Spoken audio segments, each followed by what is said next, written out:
Disclaimer: the views and opinions expressed in this program are those of the speakers and do not necessarily reflect the views or positions of any entities they represent. Listener discretion is advised.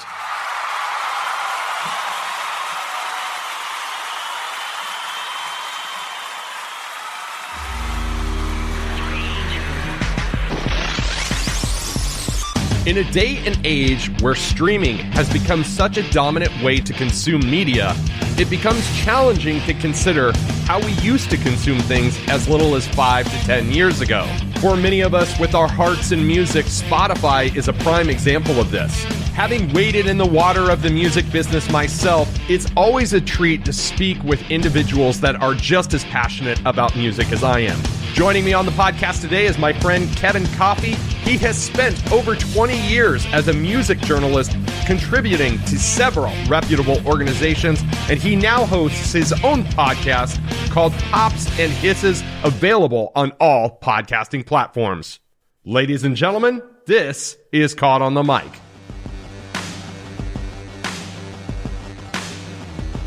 Ladies and gentlemen, I can't tell you enough how timely this episode is. If you have been paying attention to social media to any extent, everybody is posting their Spotify Wrapped right now all over the place. Everybody's Instagram stories, everybody's Facebook feeds. I'm even seeing it on TikTok. I'm seeing it on Threads. And I got to tell you something very honest about my Spotify Wrapped. It is wrong.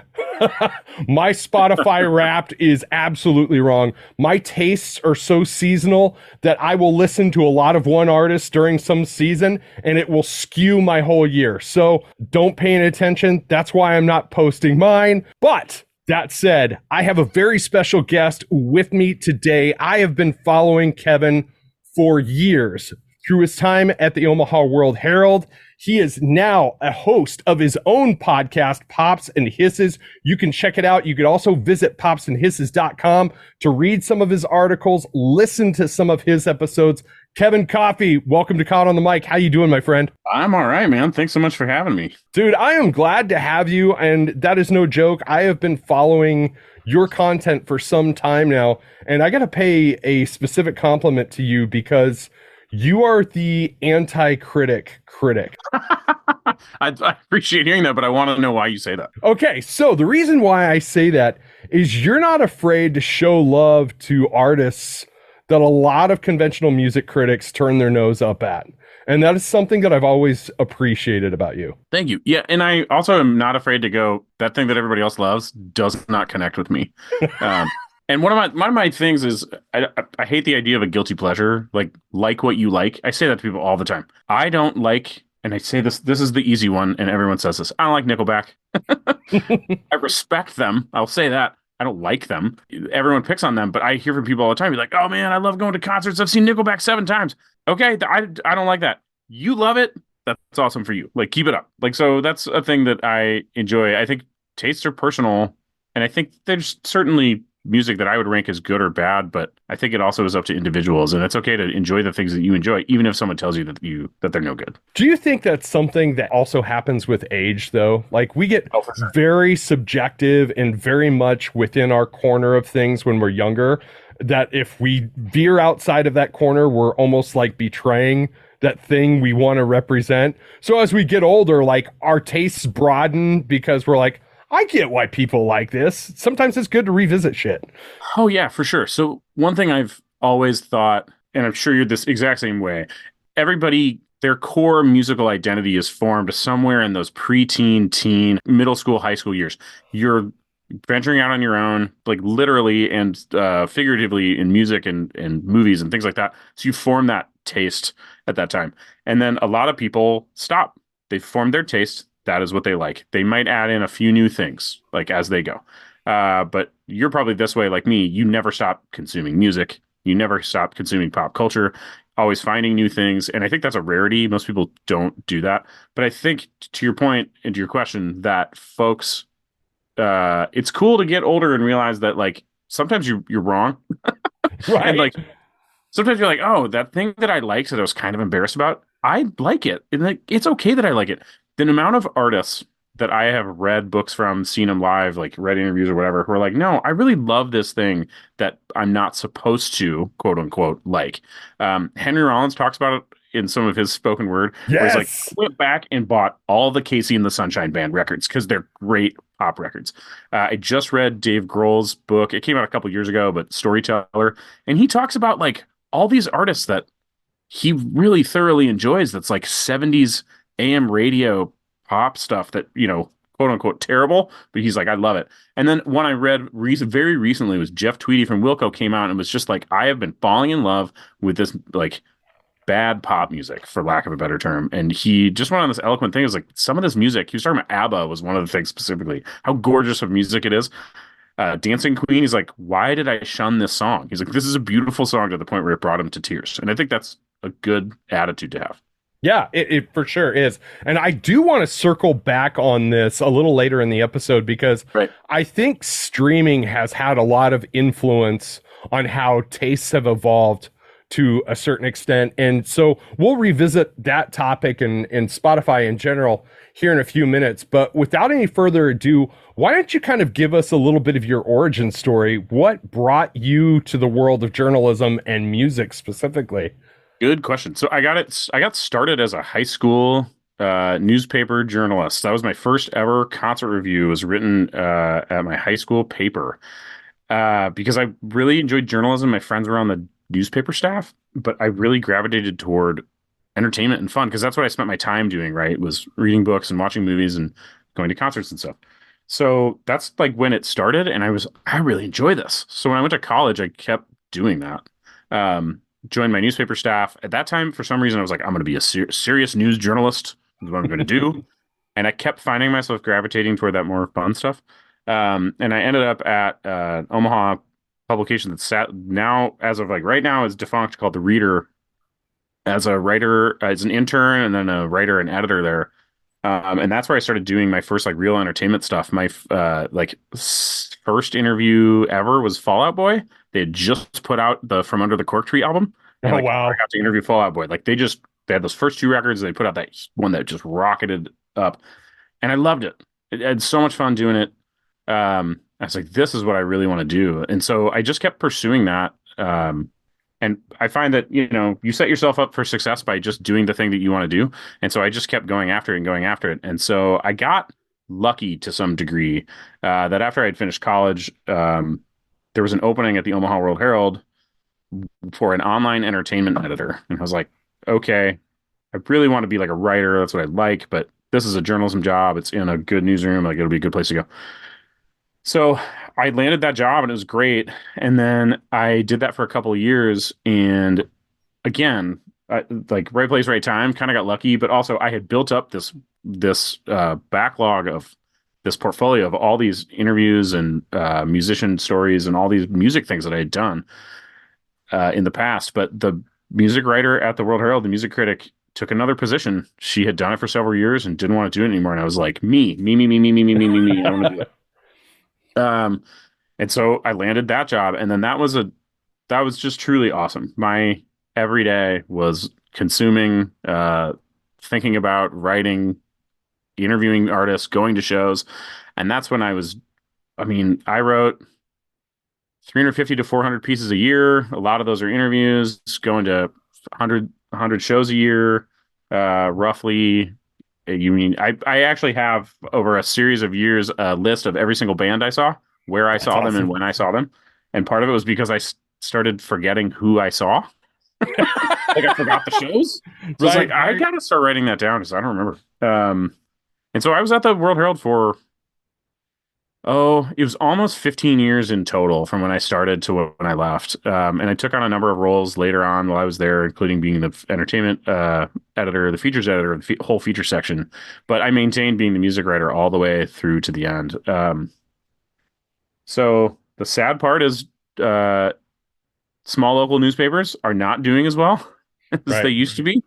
And so it was time to make a change, make a move. And so I moved on to a different day job that's been really good. But I've just continued to do that. So I had actually started a podcast toward the end there because I was really enjoying the interviews. And, you only get a certain amount of print space to be able to show people some of those answers and stuff. And I was like, I want to do this whole thing. So I started doing a podcast there, and then kind of morph that into my own site, my own podcast. And I've just continued to do stuff. I left during COVID, though. So, I started a new music blog and podcast right about the time all these artists were like, yeah, we're not touring or releasing music or doing anything. And I've had my family's had our third child in the last couple of years. So like it's been some fits and starts with creating content really, but that's what I've been doing it feels like I haven't done it that long. You look back, it's like, oh, I've been basically writing about music, being a music critic for like 20 years at this point, which is nuts. Right. Yeah. I think back to when I first moved to Omaha. I moved to Omaha late 1999. I got involved in the music scene right about that same time. And I actually came from a city right outside of Des Moines, Right. fresh off of Slipknot signing, so it was one of those things where it was like a dart on a dartboard. I'm like, I can move to Des Moines and be in a metal band because everybody wants to be Slipknot clones, or I can move to Omaha and have diversity. And not trying to shit on or hate on Des Moines, but that's really the way it was back then. Right. And 23 years at this point have gone by so fast. How has all of those years doing this influenced your fandom of music and like what you consume and what you listen to? I was always that kid growing up that I was flipping between hip hop records and metal records and indie rock records and stuff, right? Like people are like, I love all kinds of music. I'm like, I really do love all kinds of music. I annoy my wife with the way like we were talking about Spotify, the way my favorite songs jumps around between the most random stuff.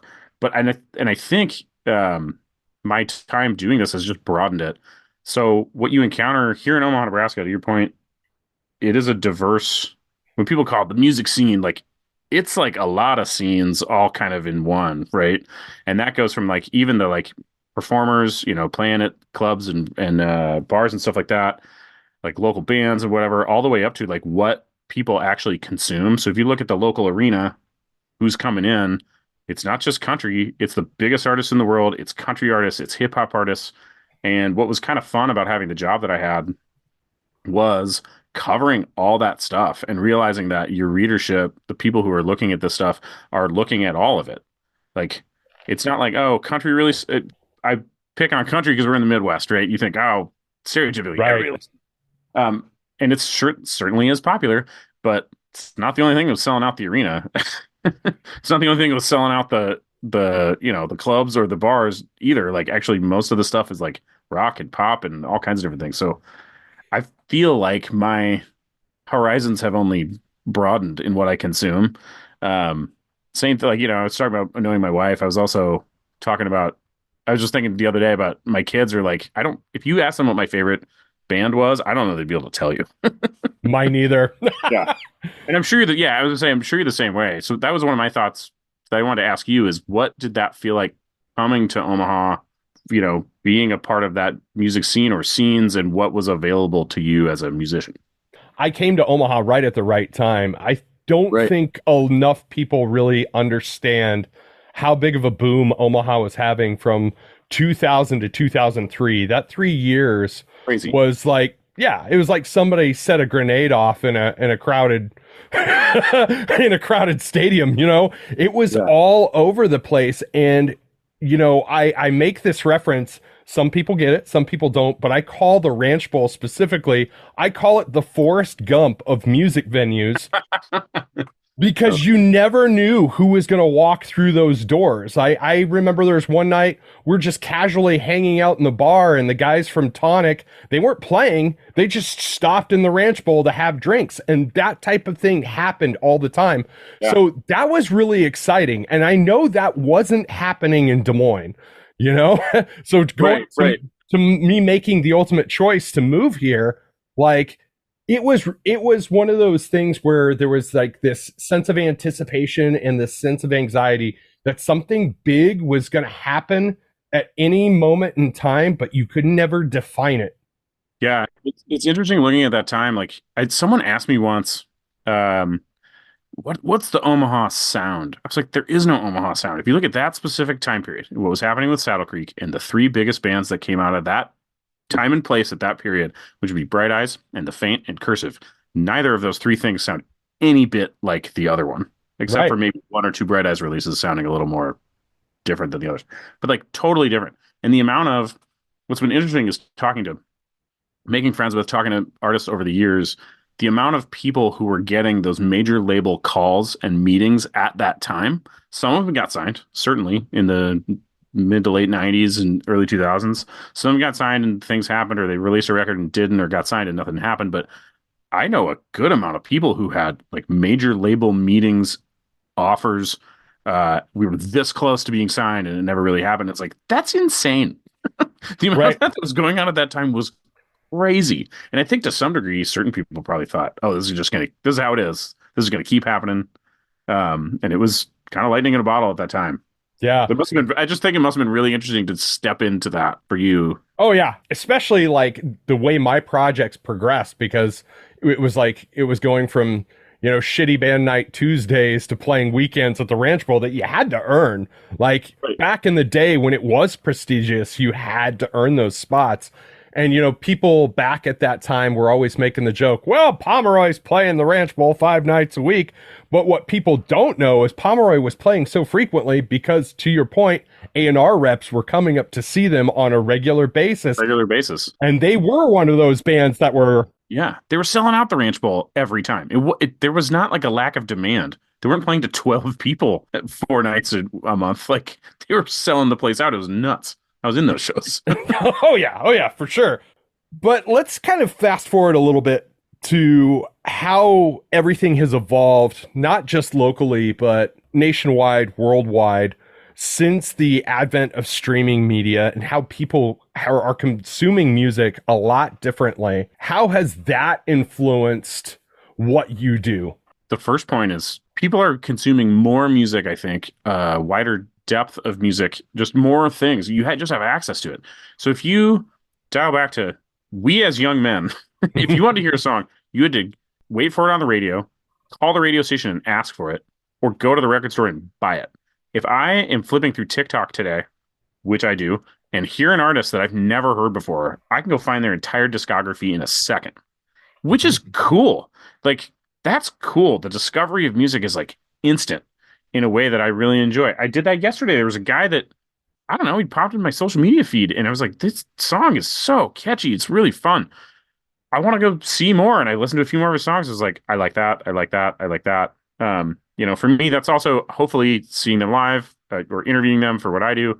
And then, buying the record and stuff too. Like I love streaming for that. I do also want artists to get paid. So Mm-hmm. try to buy records and stuff when I can, or I feel like something I can do to support them also is give them exposure through the mediums that I'm on. But uh but the second part of your question, and I touched on it a little bit, what's cool is that discovery also translates into finding artists that I want to talk about.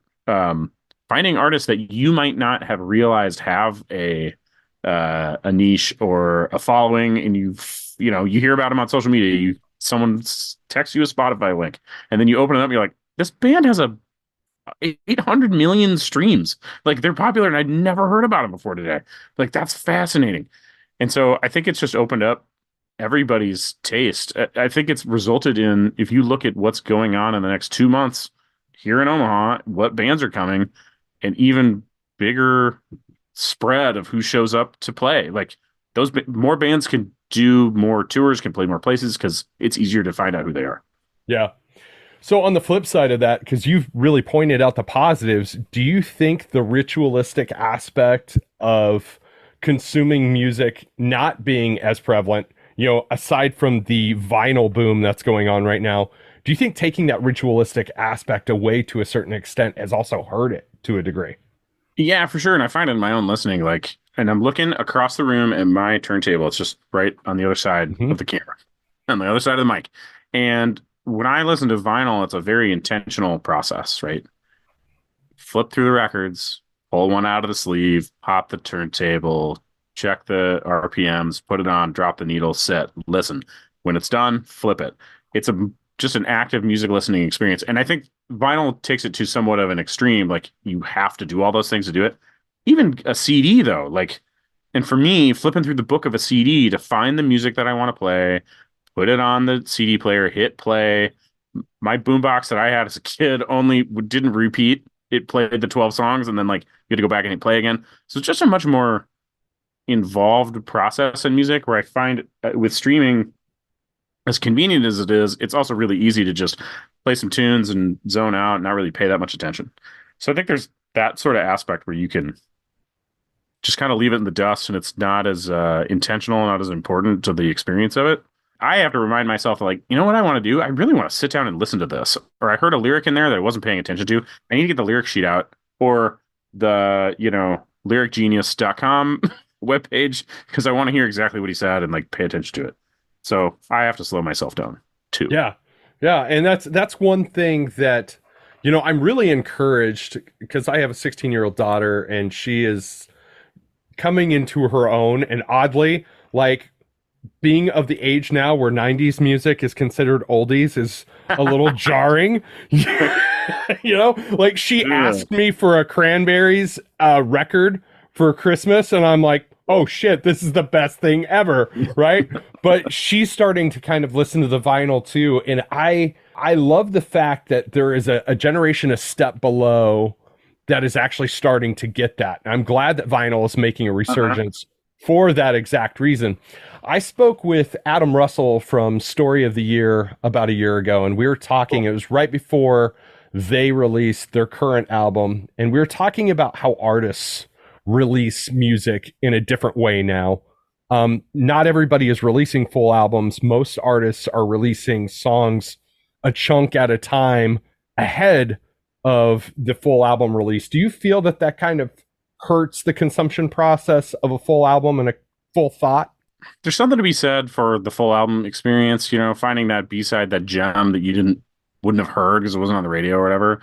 But to that end, like I also think there was a time when artists were releasing 12 songs because you kind of needed to, 12 to 15 songs. So like, yeah, you really know what the few really good ones are on there. There are a few singles, but not all of them were really going to be hits. So like being more intentional about, we know these are the four that we really want to perform. So we're only going to make the four. We don't, the reason why albums are the format that they are is because records are so big that you have to fit a certain amount of music on them. Like it would be a waste to put out a vinyl with like half of it, blank space. So, bands got to a certain format, and by the CD era, it was like, well, we can put as much or as little as we want, but still stuck with that format. So I don't know. I feel like I'm rambling, but I think there's some good things about it.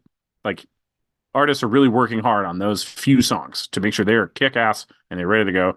But I also think we're missing something on those gems of even songs that were probably not that good, but I love off of a band that I bought a CD of, track 8, no one ever heard before, but like, I love it. When they play it live, I freak out. What's interesting to me is, you mentioned a little bit, and I wonder what you think about this, is how bands will release like the teaser EP, then the full length album, then the outtakes, then the remix record. And it's like for one album cycle, and sometimes that can be really great, but sometimes I feel like they're just trying to feed the beast to keep people engaged with a new release, quote unquote. That is part of the era that we're in. That's symptomatic of the era that we're in. We're in the content era. It's not necessarily about music, it's about content. And I've always been a strong believer in the less is more format. Like, make a statement, tell a story, sell that story for a while, then move on to the next story. Yeah. So I do actually struggle with that. And maybe that's just the old man in me, but it just seems like a band or an artist is just going to the same well a little bit too often. But I also think that might be a reason why there's not as much longevity in artists not named Taylor Swift. Right. I think that it's a viable, for lack of a better term, merchandising strategy as well. Right. Yeah, it is Right? totally. Like I can get people to buy or stream or whatever multiple versions of this. I had the example recently of I heard an Ed Sheeran song and I was like, oh, I like that. I heard it on a commercial or on a TV show or on Instagram. I don't know where I heard it, but I heard a clip of it. I was like, I like that. And then I went and I found the song, but it was totally not the same version. It's like a totally different version. And then I'm trying to scroll through the man's discography, and like he's only released like five proper records.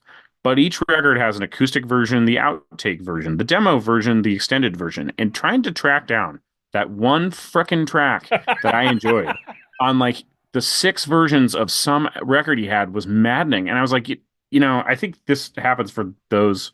He's a massive artist, right? He can do that all he wants. He's also got a huge fandom and they want every little piece of that Yes. stuff. But I was like, for a casual person who's like, I really enjoyed the acoustic version of this, but not the fully produced version. It was such a pain in the ass to try and just track down one track. It was insane. Back in our day when artists would do things like that, kind of did the pick and choose thing. I mean, I remember, and a lot of people shit on them, but I remember when Sublime, all their after Brad Nowell passed away and the Yeah. self-titled album came out, there were all these little B-sides album, and one of my favorite B-sides albums that came out was like an acoustic performance album. It's like an EP of acoustic versions of Sublime songs. And I was like, this I can get down with. Some of these other Right. B-sides, there's a reason they were B-sides. Yeah. Like I always love the unreleased track of the deceased artists that they never released. And it's like the reason they didn't release it is because it wasn't actually that good. And just like I know why they do it. The Beatles just did it, and it's to create excitement for some release by including some new thing. But it's like, it's not necessarily good. Right. Having hip hop fandom, Tupac and Biggie stuff, Yeah. the endless wills of that. And as soon as legalities of it are unlocked, what's going to happen with Prince's vault Oh, eventually? yeah. And there's a lot of artists like that prolifically record. So it's just, you never know what you're going to get. Sometimes they really didn't release them because they didn't feel like it. Sometimes they didn't release them because they didn't think they were good. Sometimes they didn't release them because they didn't have the rights for whatever weird reason. An interesting one too, kind of related, is apparently Eddie Murphy, who has released music in the past, has a Yeah. recording studio, loves making music, and does it all the time, but like never releases anything. That's when I'm like, I want the Eddie Murphy archives opened. I want to know whether they're funny or really musical or whatever. I bet they're great. I would love to hear that. We'll see.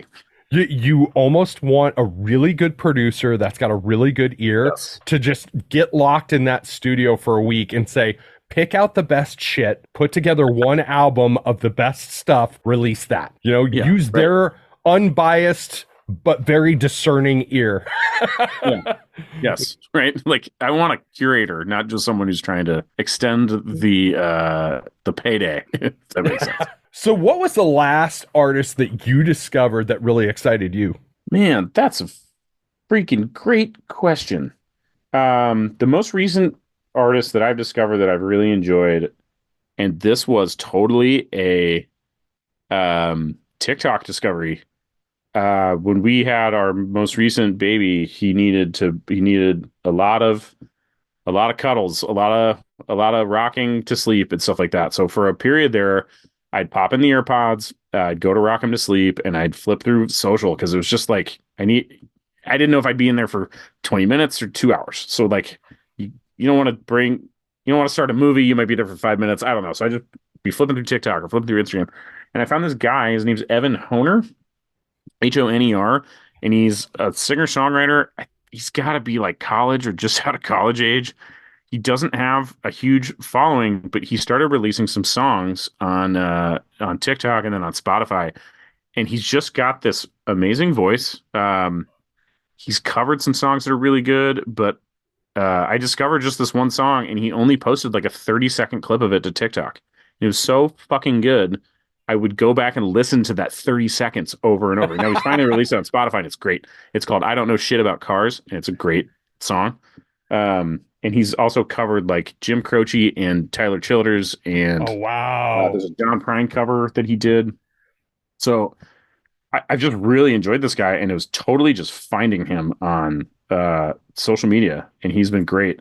So one of the things he did was like Tyler Childers wrote a song for Elle King, and she did it, and so he covered that song. It's called Druzy Giant, and I like her version's great. His version's awesome. like interesting to be sung from female and male perspectives. I just am really enjoying this guy, and I'm like, come to Omaha. Yeah, for sure. Come to Omaha, dude. Um, and yeah, that's been one that's just a really random discovery. It's not because I heard it on the radio. I just discovered him on TikTok, and I've just been really digging him.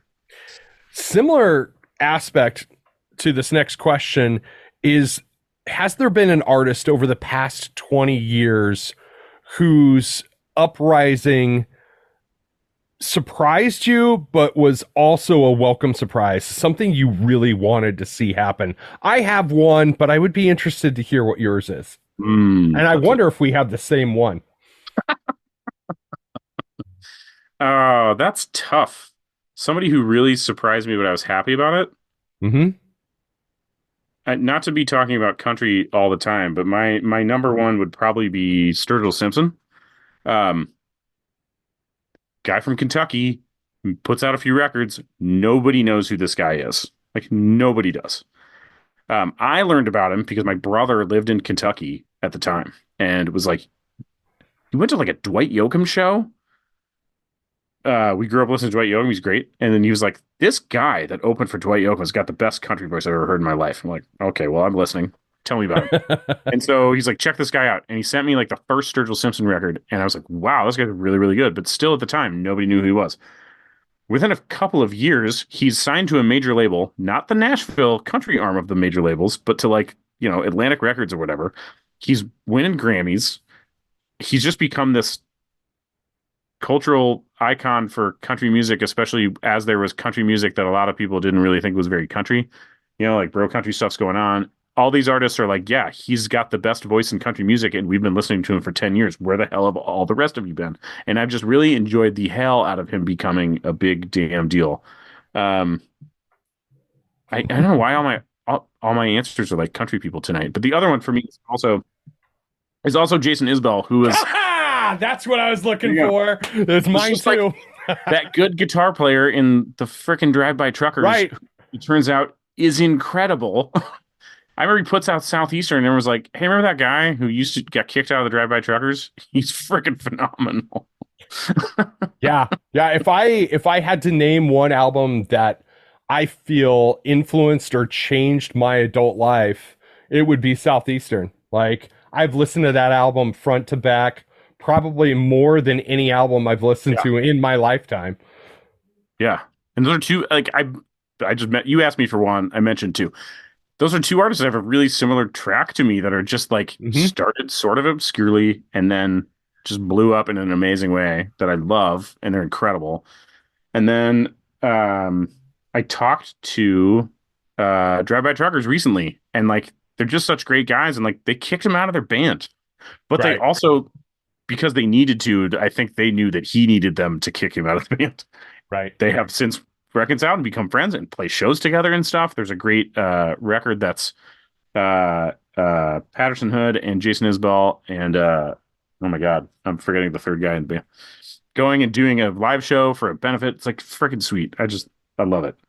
Ah, that's great. I had a feeling that Jason Isbell was going to be one of the ones you named, because I know he's one of mine, and I think we've actually interacted on social media about that before.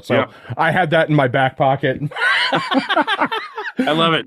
You called it, man. So, who's somebody that you've interviewed that surprised you? Oh, answer your question. I'll get to it, but first I'm going to talk about other stuff. Like, I have a hard time with what's your favorite concert ever? Answer like sorts of question. What's your favorite record of all time? It totally changes depending on the day. I actually at one point wrote a story that was the top 10 concerts I've seen in the last 10 years, because that was the only way I had to answer that question, because I got asked all the time. So it was like, I can't tell you the best concert I've been to ever. That's way too hard. I can tell you the 10 best I've been to in the last 10 years, and that helps me sort of narrow it down.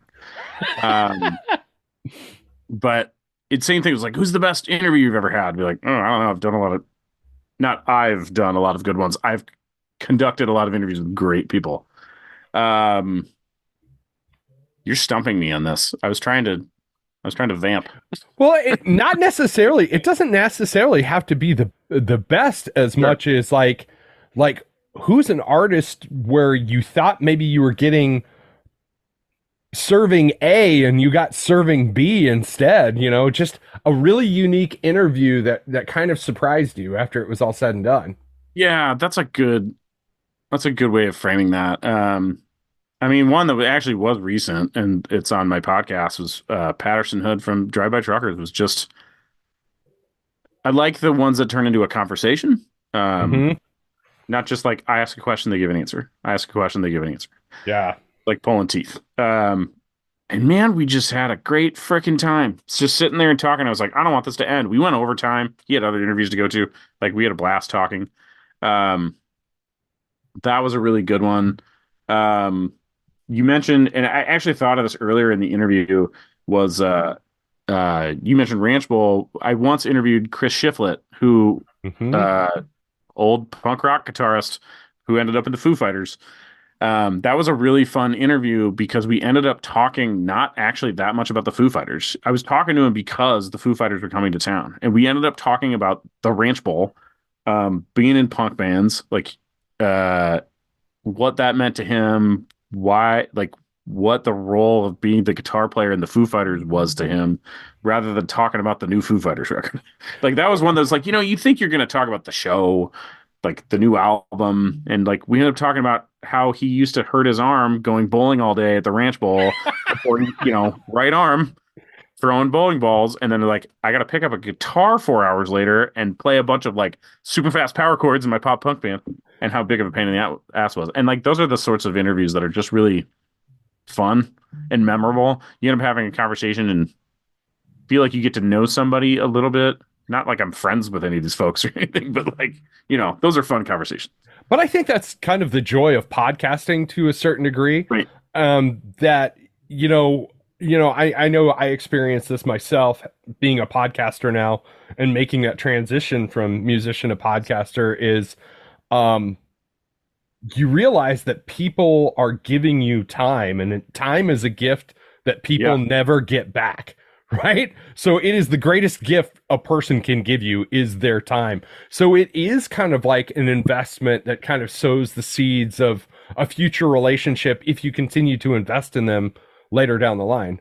Yeah. Right. And the ones that have been really enjoyable have been the folks that again, I wouldn't say become friends with, but gained a familiarity with Right. over time. And I have two examples there, which is I've gotten to know the guys in 311 really well because I've interviewed them so many times.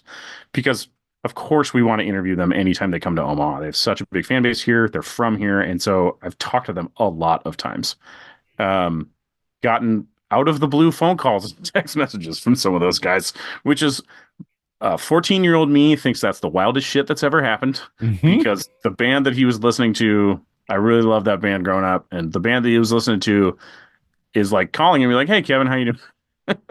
Which is really wild. And another one is it's actually a band that I love, but it's the Hold Steady. I've interviewed Craig Finn's lead singer from the Hold Steady many times to the point where I've had minor hangouts with him after shows. He'd be like, "Hey, Kevin, how you doing?" Like he recognizes me, and like that.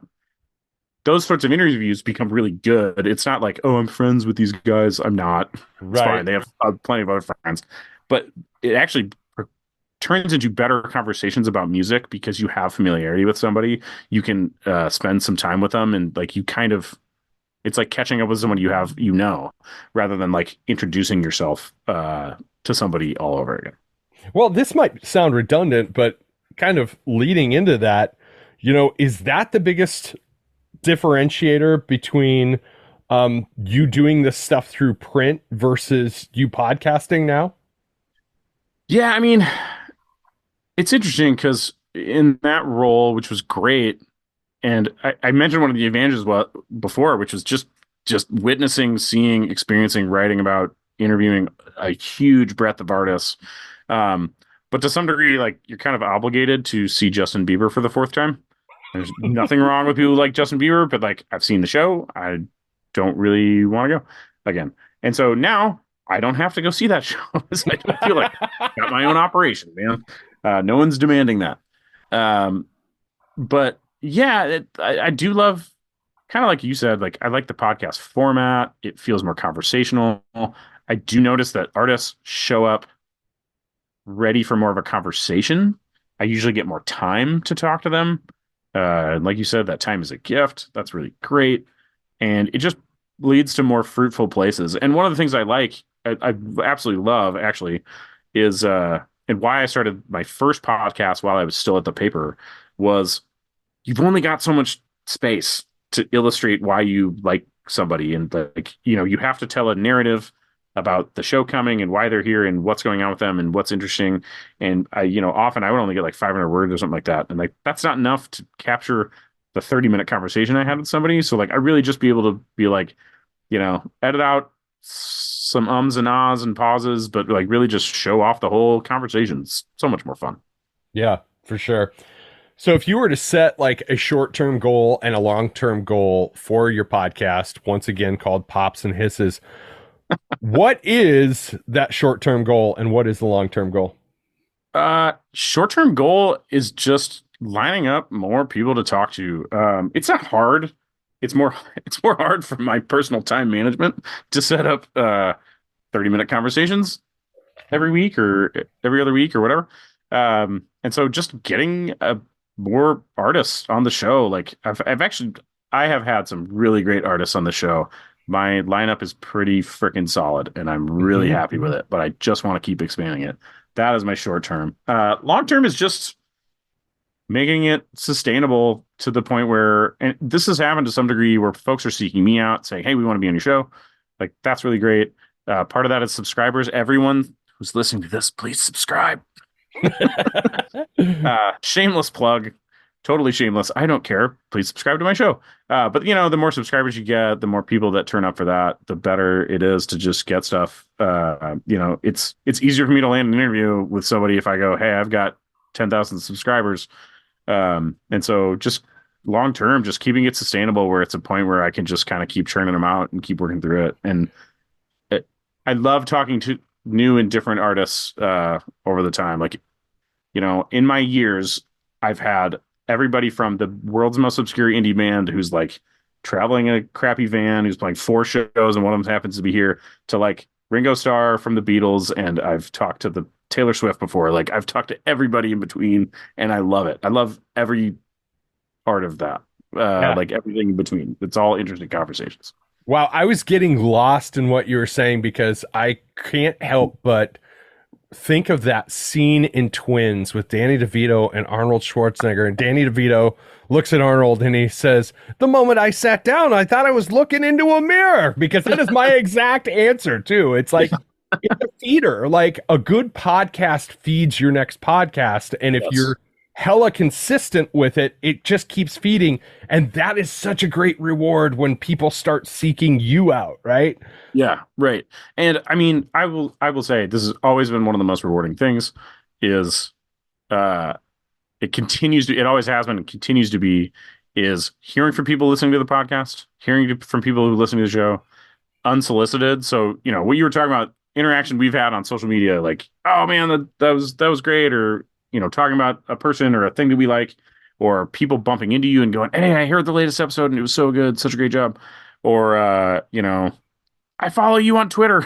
It sounds silly, but like, I love that. I'm like, thank you. I am so appreciative that you care enough to listen in to what I have to say. Like, and that's really cool. So thank you. Like, never feel like, you can tell people feel awkward about saying that. I'm like, I never feel awkward. I'm like, thanks. This is the greatest thing ever. Right. Yeah. Man, it totally is. And it's one of those things that, like, you hustle, you work on it, you put a lot of care into it, and you don't see the immediate tangible result. So sometimes it's easy to get defeated, but then you have those moments that just kind of pop up out of nowhere and you're like, huh, that's kind of cool. Like, yeah. I didn't expect that. It's the greatest feeling on earth, I swear. Yeah. I had a recent one, and like you were saying, a lot of these things, you don't just have a big hit, right? And one day you wake up and 10 million people have listened or something like that. Like, that's very rare. Usually it's a slow grind. You build it, you get to a place and you can look back and go, wow, I've made a lot of progress over the last year, the last 5 years, whatever. But I did have a gratifying one recently. I was at a show and I was reviewing. I was taking photos too, and I was up in the photo pit, and there was this kid there with a record from the band, and he was really excited. And I took his picture because it was like, man, he just is like rocking out and having a good time. And I was like, oh man, you must have gotten here early. Like you're dead center. You got the It was a festival show. He had the record from the band that was headlining and stuff. He goes, oh yeah, I got here really early. And he was like, and I really appreciate everything you write. It's like I followed you for years, and I was like, fuck yeah, man, that is awesome. Like, thank you so much. Yes. You are cool. Yes. Like, you're a dedicated fan, and I really appreciate you having read any stuff, let alone saying nice things about me. Like, it's not a praise thing for me. It's just like a really great to make that connection, you know? I've been doing my show for 3 years now. Again, Yeah. it was like a pandemic. I don't make music anymore, so I got to do something creative project. Yeah. You know, because I haven't done the band thing for well over 10 years. But the thing that I've learned is the podcasting community is also incredibly welcoming and incredibly willing to be collaborative as well. Mhm. And I don't know if you've experienced that much yet, but if you haven't, I highly encourage you to like spend some time engaging with other podcasters because it's incredible. Yeah. It's one thing I wanted to do more is actually have other people on my show. You should come and do my show.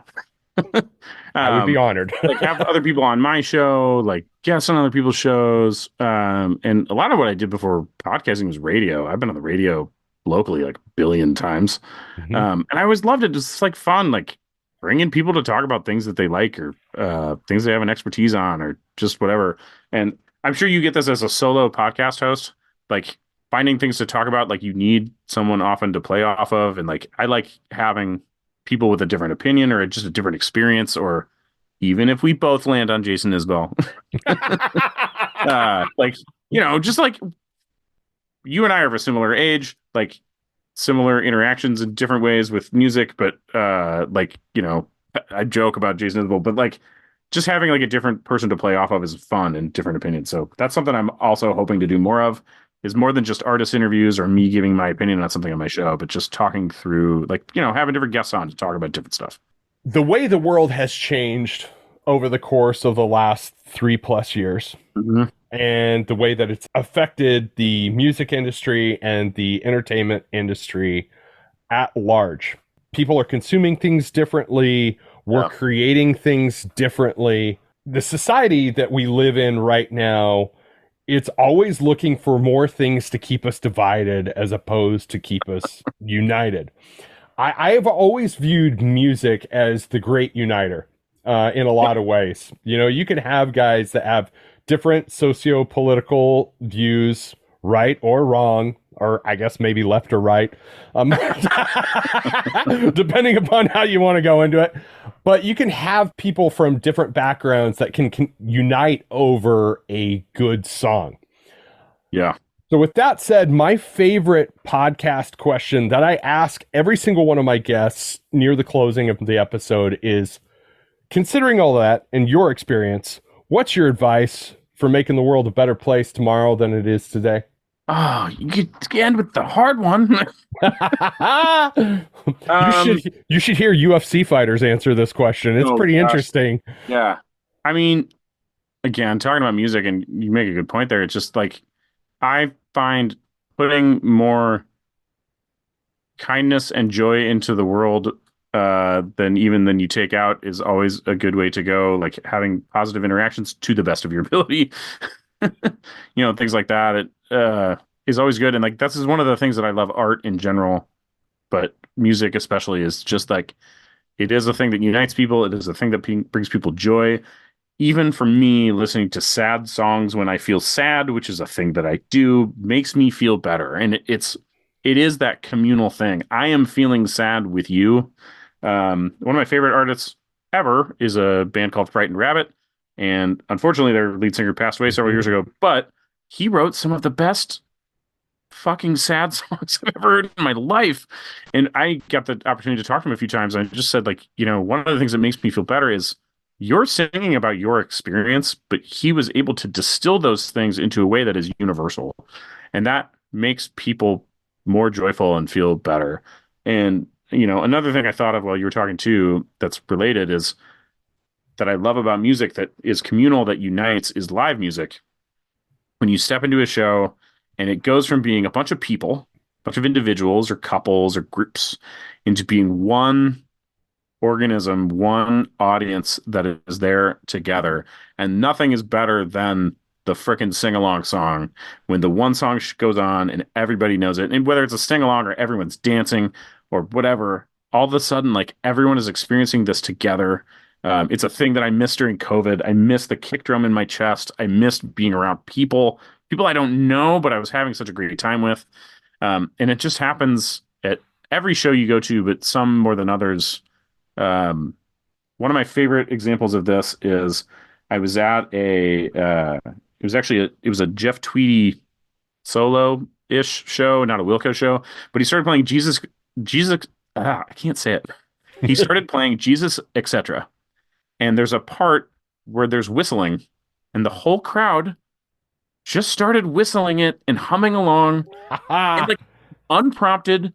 And I got chills. I have chills right now talking about it. But it was just beautiful. He didn't ask. He didn't say clap along. He didn't say sing if you know it. And there's nothing wrong with that.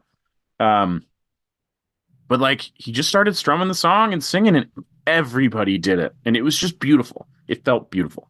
And that's a thing that not everybody can pick up a guitar or sing a song or do that thing. But the more anybody can kind of bring people together, I think the better. Oh, I love that. I love that answer. So let everybody know where they can find you and find your podcast. That is excellent. So my podcast is called Pops and Hisses, and you can check it out on all of the podcast platforms. You can also find it at popsandhisses.com, where I have lots of interviews and concert reviews and photos and blogs and all kinds of other stuff. You can check me out. I am on all of the social platforms, I think, at this point. Many of them, Instagram and Twitter, as Omaha Music Guy, because that's what I set my handle up as a really long time ago. You can also search my name, Kevin Coffey. I will be the one that pops up probably most prominently than anything else. I'm on TikTok and doing a lot of stuff there, Instagram, Twitter, and Facebook too. I love that, man. I tell you, we've never got to interact directly, specifically in this format. I've had a blast. I am glad to know you. I'm glad to now call you a friend. Kevin, the world's a better place with you in it, my friend. You as well. I so appreciate you having me on. This has just been a great conversation. I could talk about this for hours. A big thanks to my friend Kevin Coffey for doing the podcast today. That was a lot of fun. Great conversation. Make sure you seek him out. popsandhisses.com. Pops and Hisses, the podcast, is available on all podcasting platforms. Make sure you search him out as Omaha Music Guy on all social media networks. And while you're searching people out on social media, make sure you follow Caught on the Mic on all social media platforms. I'm getting more active on YouTube. I've been saying this for 3 years now, but I'm finally doing it so you can watch or listen to past episodes on YouTube. Give me a visit, www.caughtonthemic.com. Send me an email, caughtonthemic@gmail.com. This has been Caught on the Mic with Michael Clark. I'm Michael Clark. Until next time, thank you.